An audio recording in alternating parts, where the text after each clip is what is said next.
So Ilya opens up in Russian about his brother and his father and even Svetlana, whose name I can't say. But he also confesses his love to Shane, finally. However, it's in Russian, so Shane can't really understand the weight of what Ilya just told him. This was one of the best scenes in the show.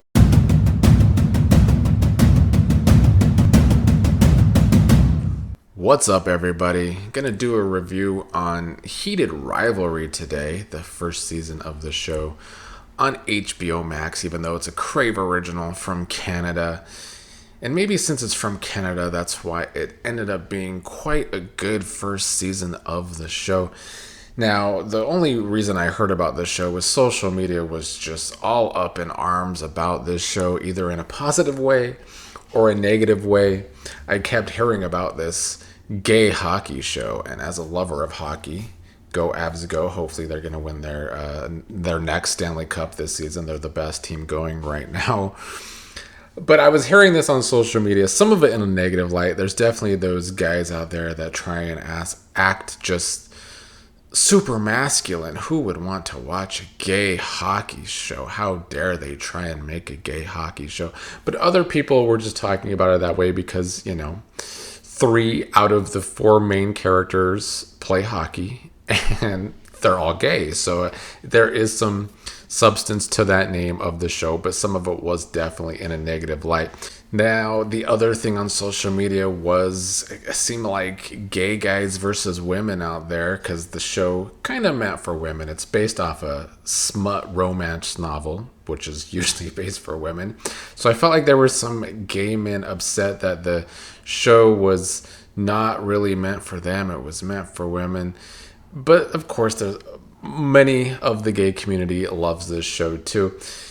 Either way, I thought I'd give my straight ass opinion on this show, and because why not? I kind of want to start reviewing more primetime shows more often. I wanted to last month, but didn't have the time. But right now I have the time, so why not? Let's begin with the first episode. We might as well. I was worried with the first episode. I can't lie that I thought it might just end up being too smutty of a show with no substance. If you just watch the first episode, you might not want to watch the rest because it does come off like it's just all about the sex and not really about the substance of the story. I would go so far as to say that. Luckily, they did premiere 2 episodes at once, I believe, so that kind of works out better when you get to see the second episode as well. I much enjoyed the second episode more than the first one.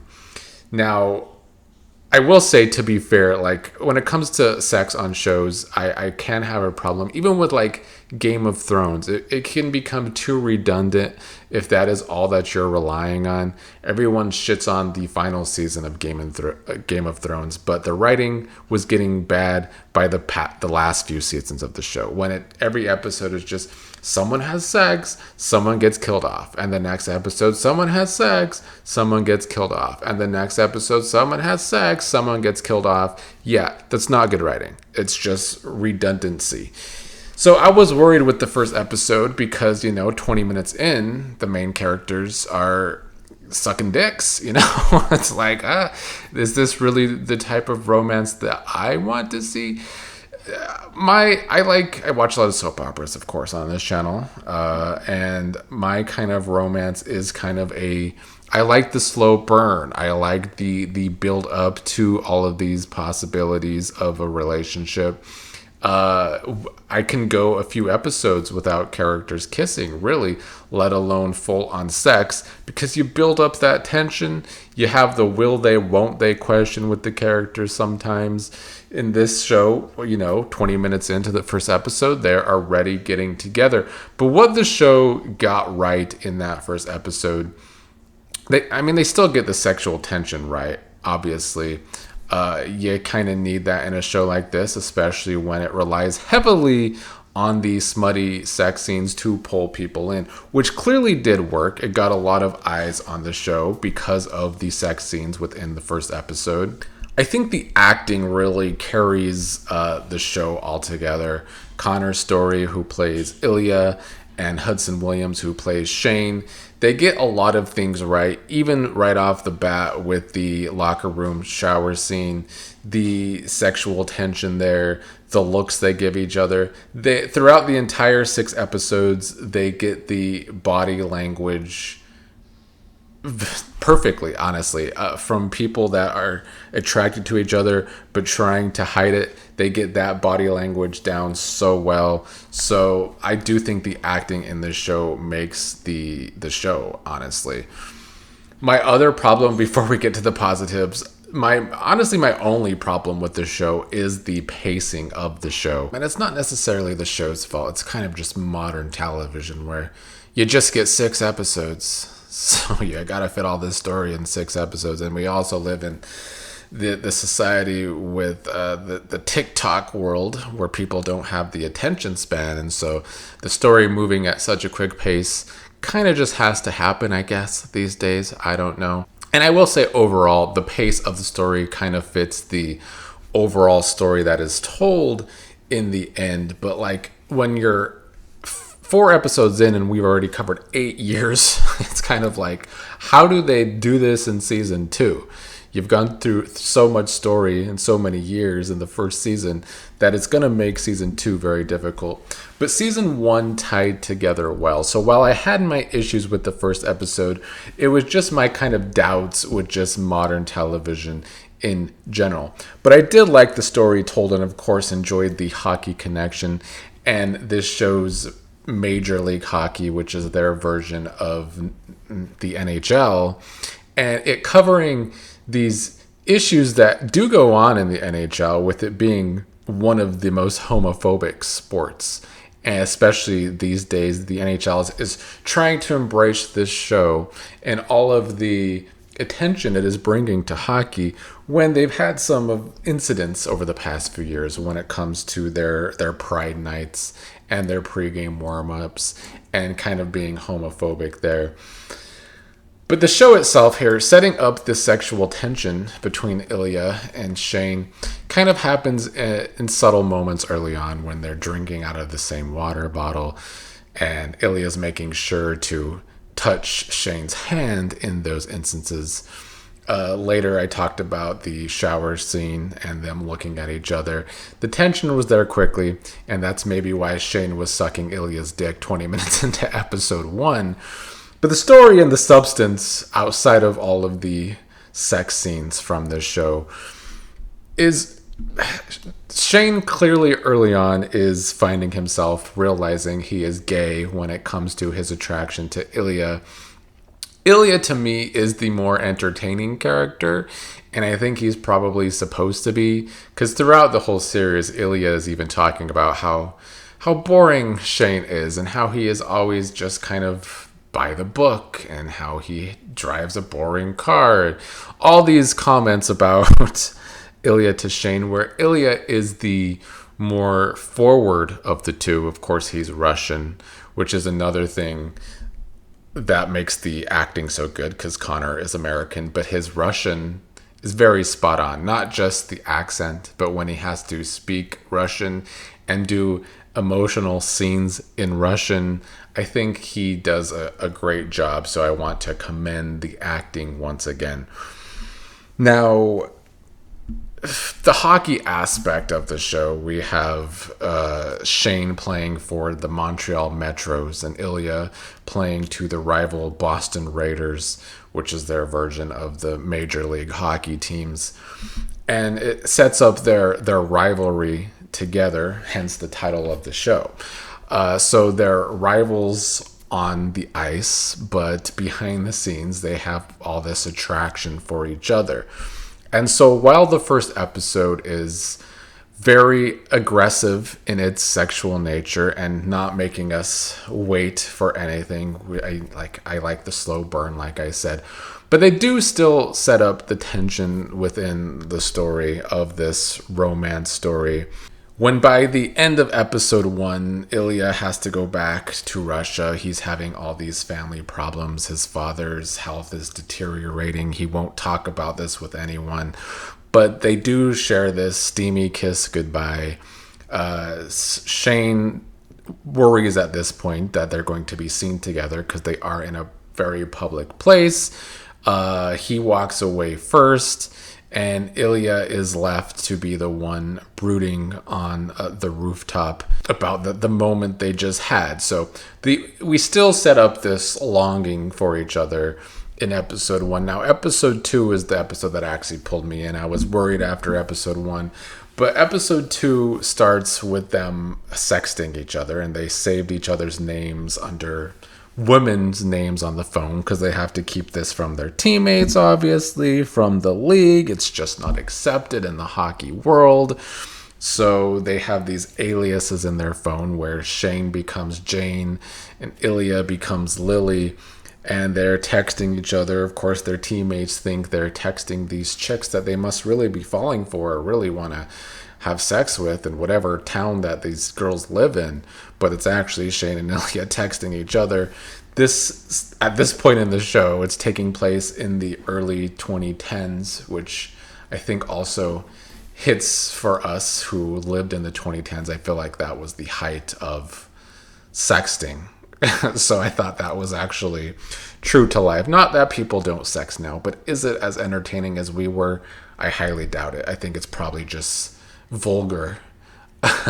Anyway, the other tension in episode 1 is that, Shane might have sucked Ilya's dick and all, but they didn't have penetrative sex. And I like how Ilya is always taking that into consideration that Shane might not be ready and might not be comfortable with that.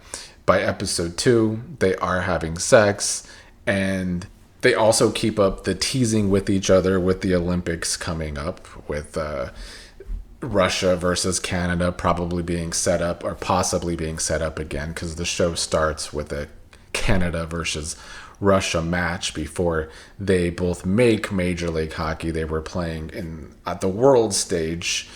They were kind of meant to be rivals early on because of that game. Episode 2 deals a lot with Ilya ignoring Shane's messages. Shane clearly the one more into wanting to develop more with Ilya when it comes to, I guess, an emotional bond, I would say.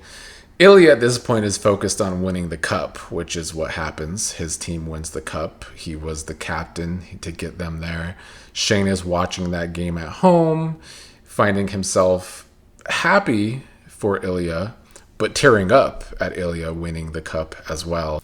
This episode also has them being together for the award ceremony and presenting an award together, and Ilya kind of being more nonchalant in this encounter, which doesn't keep them apart for long, though. They do end up hooking up again, once again in secret. So Shane has to deal with Ilya's hot and cold behavior at this point. They begin the episode sexting like crazy, like I said, but then Ilya starts ghosting him. Ilya's also still dealing with his family problems. Shane knows that they're basically in this situationship and it probably needs to end, but he can't stop longing for Ilya. And I think at this point in the series, he's realizing that he's actually falling for the guy.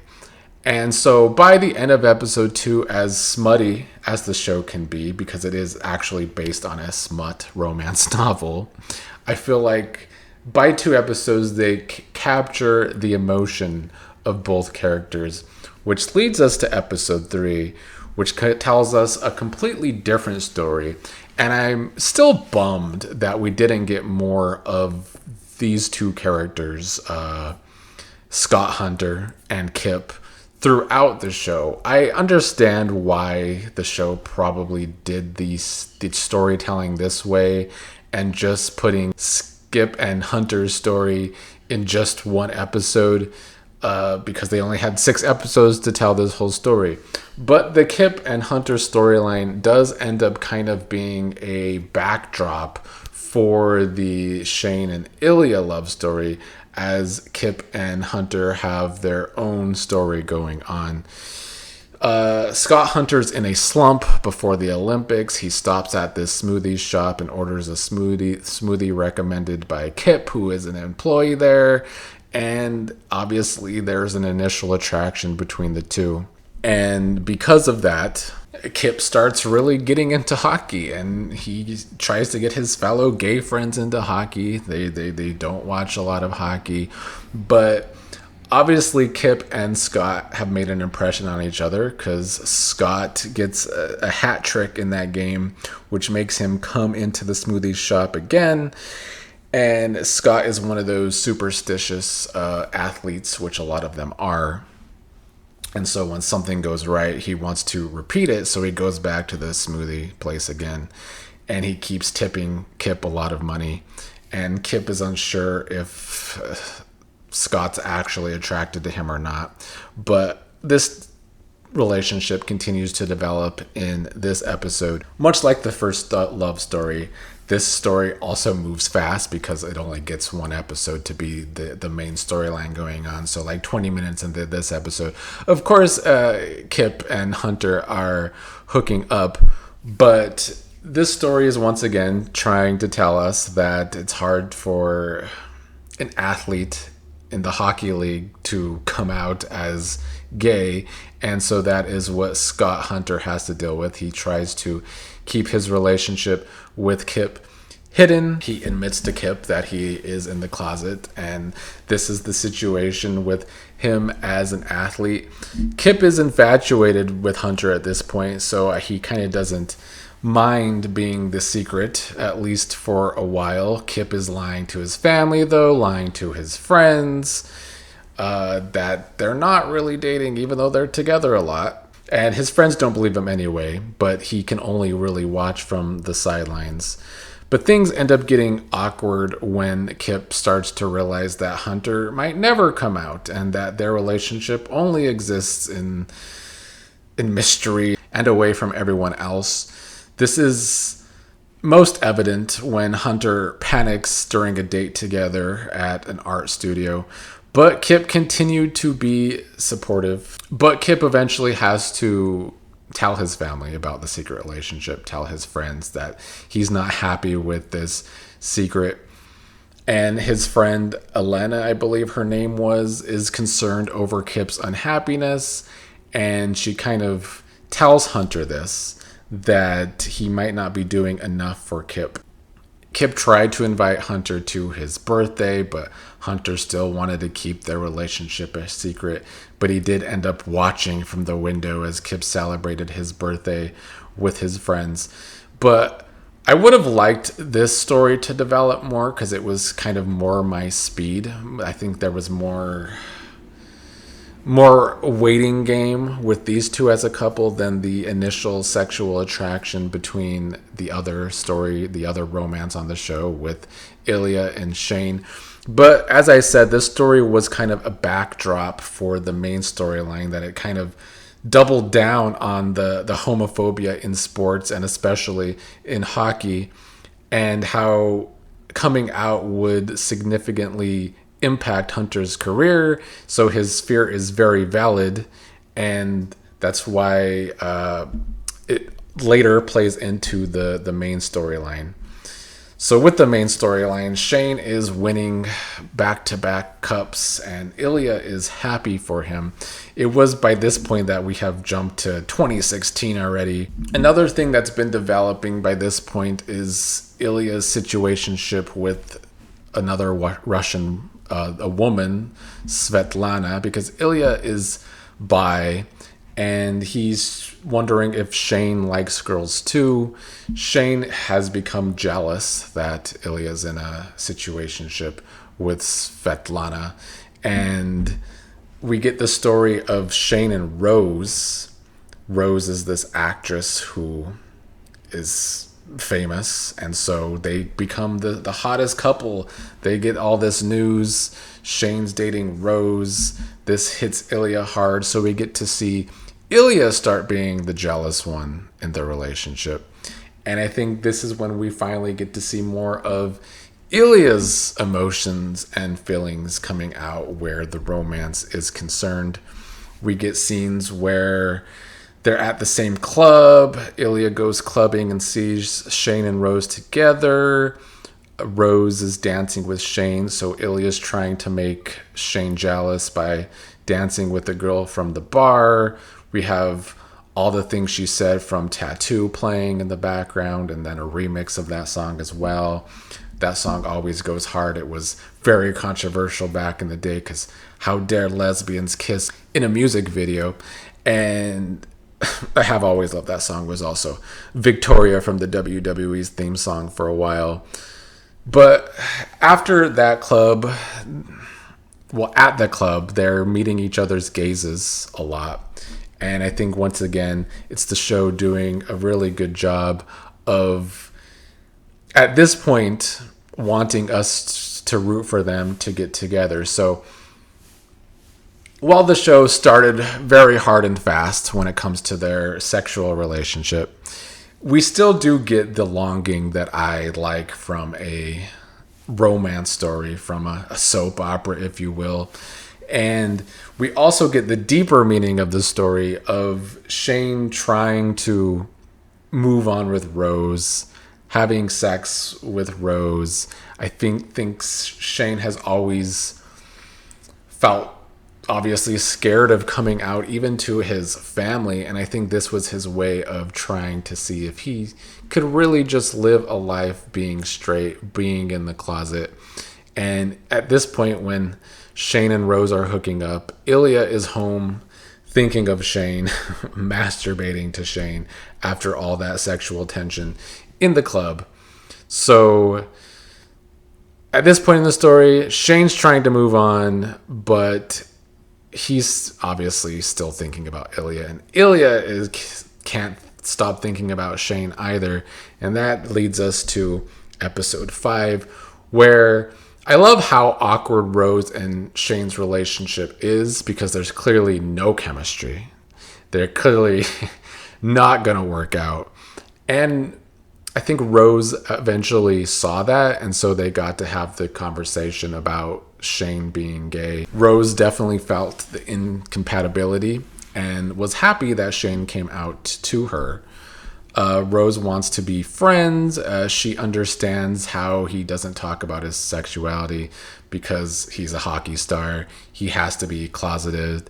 It's probably very overwhelming. Finally, Shane and Ilya have some good conversations about their relationship, but Ilya is still in denial about it, saying they can never go public. Their sexual relationship has to remain a secret.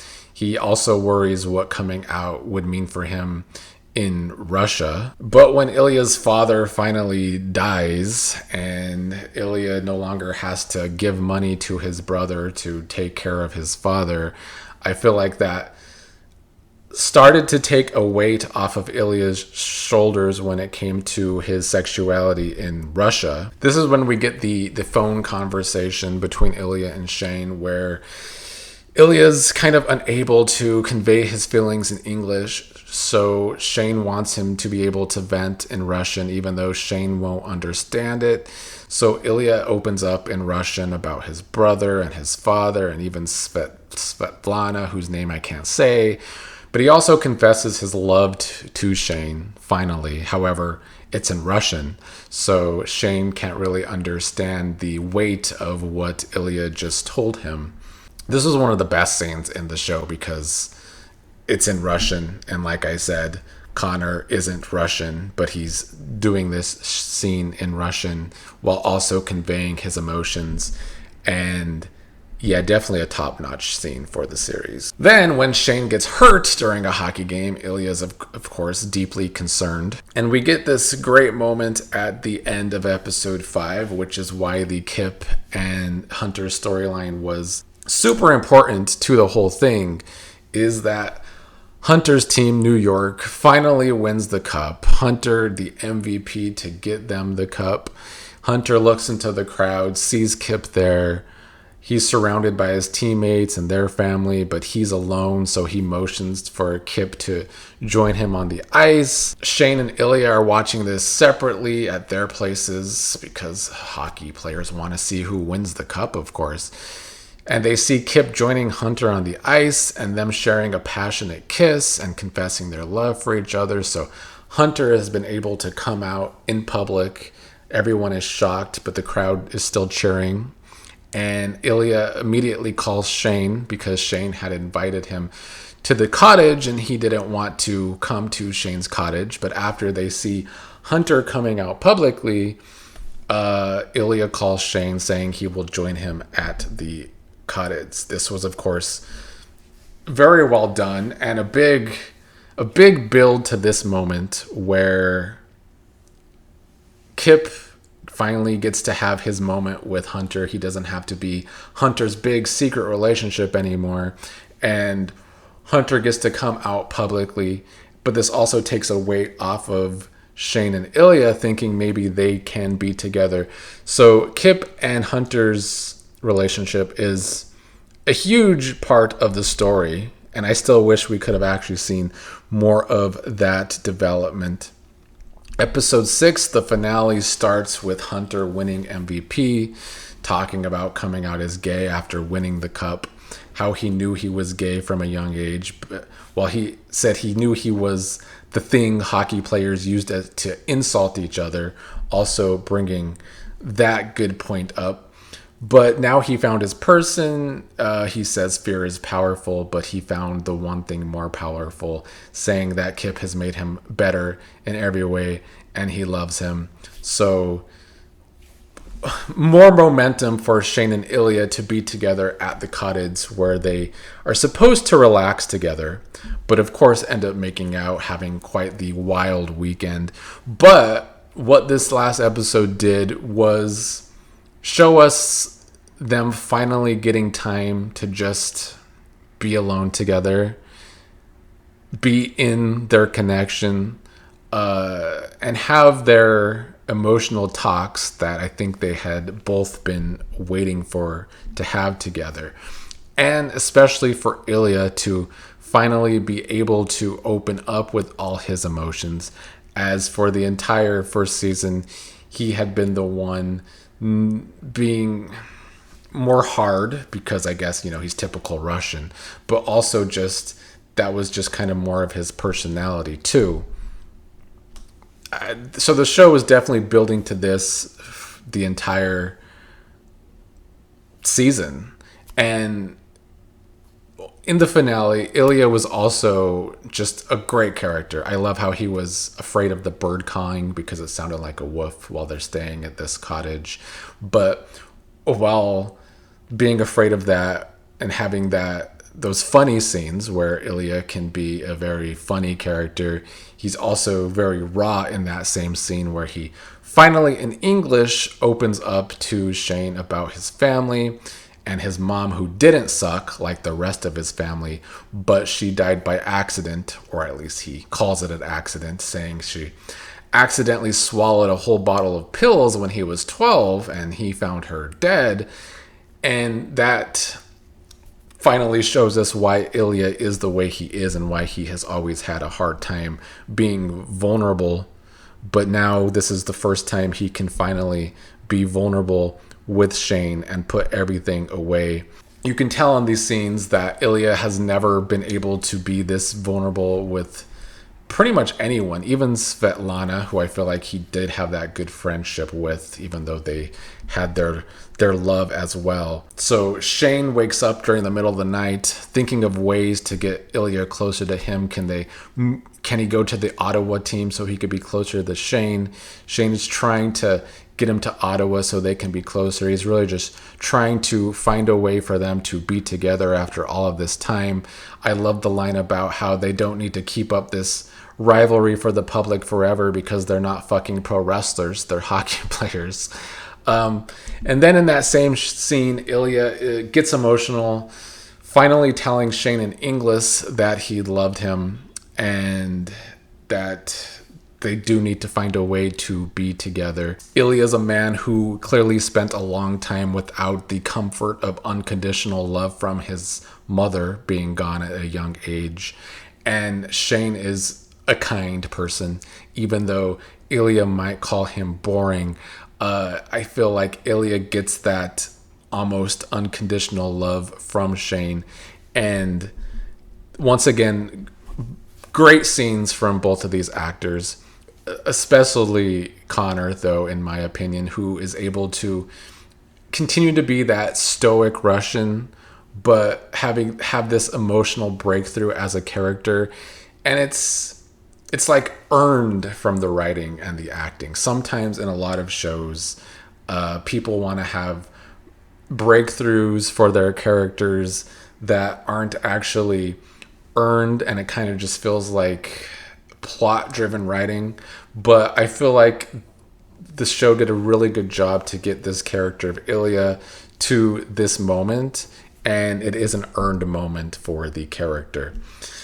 The ending of the show is, of course, Shane's father sees Shane and Ilya kissing when he arrives to the cottage, and Ilya has to hype Shane up to go talk to his parents about this, because this was not the way he wanted his parents to find out he's gay. Ilya comes over too. I loved how Ilya just looked like the shy boyfriend in this scene to talk to Shane's parents. But I like that Shane's parents are not shocked or unhappy with the fact that Shane's gay. They're more shocked with the fact that Shane's with Ilya, who's supposed to be his big rival, who he's supposed to hate all this time because of hockey. And I like how they all go through these, how we see Shane and Ilya try and talk about how their relationship started. They don't even know when they started to develop feelings for each other, honestly. But it was sweet watching them come to the conclusion. And I also like that Shane's mom was very loving to Shane, because it's definitely what Shane needed in that moment from his mom, who, of course, he needs his mom's approval, I think, because he's apologizing for the fact of not being straight, even trying to bring up the fact that he tried with Rose, but she didn't need him to apologize for any of that. She was not disappointed, even though he thought she would be. So great scenes there too. Shane as a character, because I feel like I've talked a lot about Ilya, but Shane is someone who built his identity around being good and correct and dependable, which is why Ilya calls him boring a lot. So I do feel like he needed that reassurance from his mom. So we end the series with them in the same car, holding hands, going on a trip.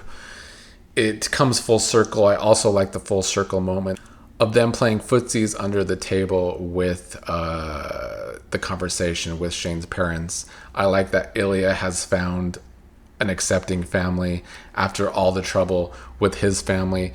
The show does a good job of closing in this last episode of the finale.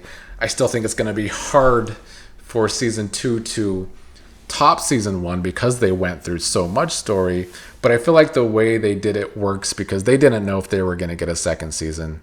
They were a low budget Canadian series trying to keep on and get a second season, and it becomes this huge hit in America, so they will get a second season. Overall, while it's not my typical kind of romance, not just because it's gay, but because, like I talked about at the beginning, I like a slow burn.